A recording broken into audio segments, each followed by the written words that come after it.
Пожар избувна во близина на салата Расадник во населбата Кисела вода.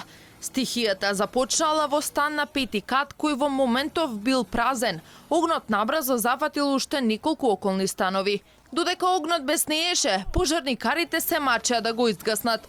На видеото може да се забележи дека млазот вода нема доволно притисок за да стигне до потребната висина.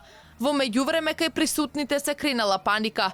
За среќа, екипата на крај успеа да ја совлада огнената стихија. Познавачите подолго предупредуваат дека Македонија има застарена опрема која е несоодветна за посериозни предизвици. Во однос на опремата, голем дел од територијалните предпожарни единици ја употребуваат она застарена опрема, застарен метод на обуки и опрема која што била од бивши југословенските простори.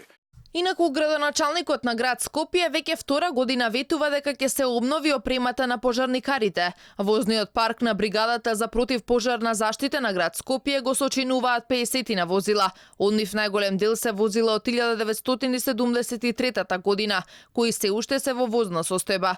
Последното возило што е купено од град Скопје е од 2005 година.